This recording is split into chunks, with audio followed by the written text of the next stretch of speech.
Бүгін біз жаз мезгіліне керемет салқын бидай көже дайындаймыз. Ол үшін қажетті заттар мына жерде өздеріңіз көріп тұрғандай су, мұнда 10 литр кастрюльдік су және айран, қою айран, жалбызымыз, ең басты бидайымыз. Ең орта кезеңдегі бидайымыз. Суымызды қайнатамыз. Қайнат бидайды салып, бидайды 1 сағат қайнатамыз.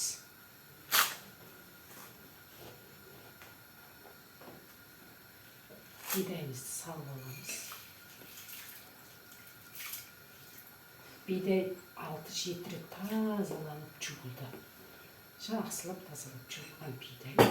Өздеріңіз көріп тұрғандай жақсылап араластырып жүреміз.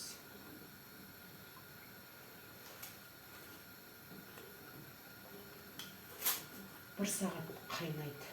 Тозын кейін көре береміз. Әзірге бидайды 1 сағат піскенше қайнатамыз.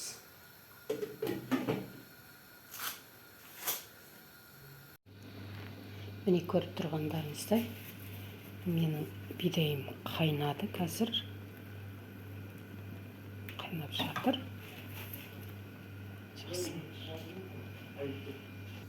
Енді осыған тұз салам қазір. Бидай көжесінің тұздылау болған тұз деп ойлаймын.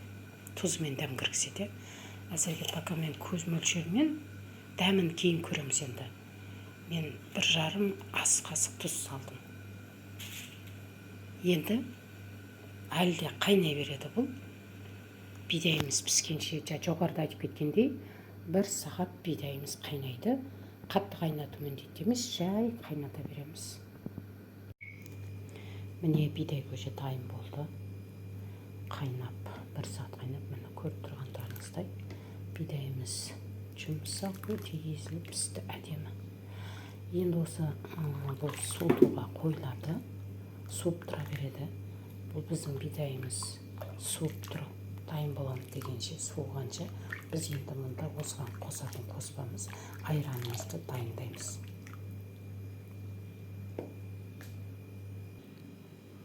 Мұнда мына қосатын қоспамыз айран, мұздай айран және жалбыз. Жалбыз өте таза жуылып, дайындалып қойған. Осы жерде тағы айтатын нәрсе, бұл жерде құрт қоссаңыздар да болады.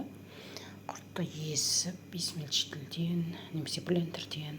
Менде бүгін құрт болмады, сол себепті құрт қоспадым. Өзімізге арнап дайындап жатқандықтан. Айранымызды қазір қою етіп араластыратын болғандықтан бұл жұмыспен үлкендеу ыдысқа құямын. Мына жердегі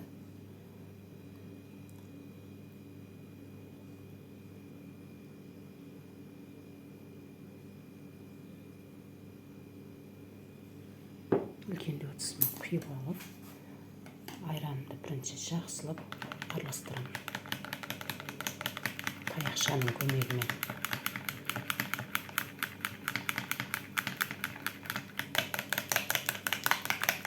Қою көтіктер толып кету үшін.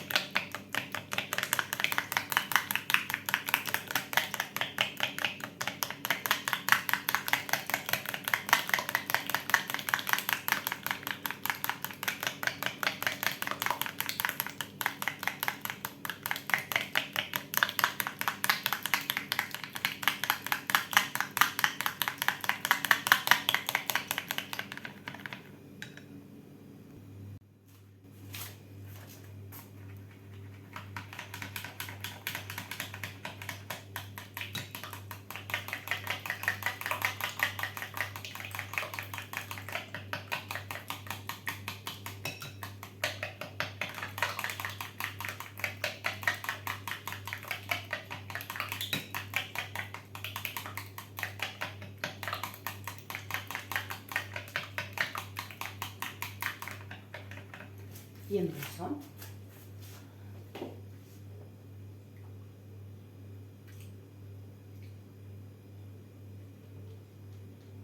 бидай көжеміздің қайнатқан су құямыз. Жақсылап араластырамыз.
сұйық болды, көрдіңіздер, бір тегіс сұйық болды.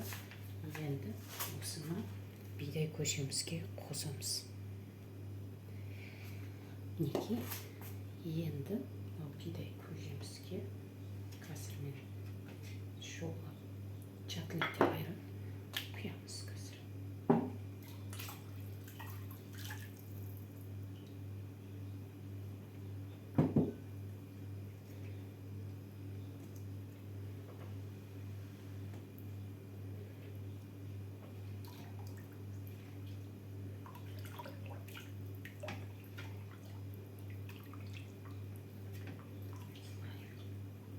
Жақсылап араластырып аламыз.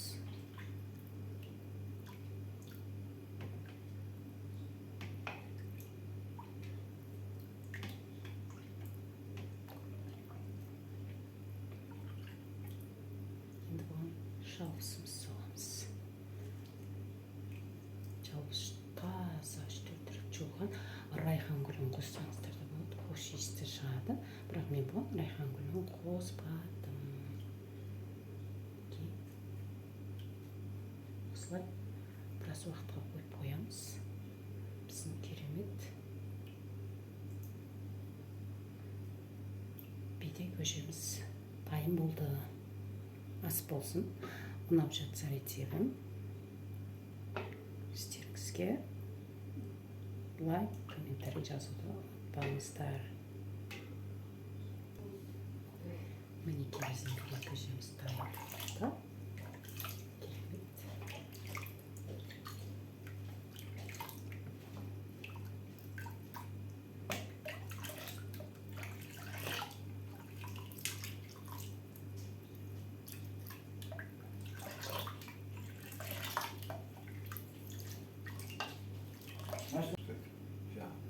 Әдем болды.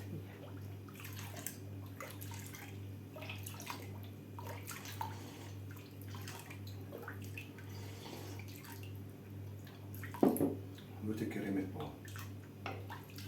Салқын болса, қазір салқын болса, одан бері дәмді болады.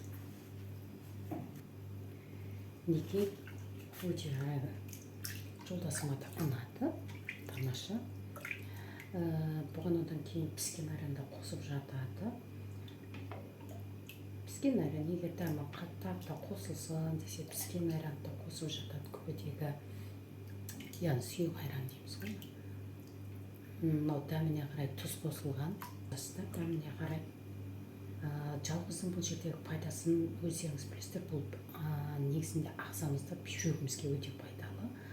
Бүйрекке, білмеймін, енді мен өзім үшін жалғызды өзім өте жақсы көремін. Жалғыздың пайдасын жақсы көремін. Жалғыздан шай демдеп ішемін. Көбіне тамақтарға, сорпаларға жалғызды қосып отырамын.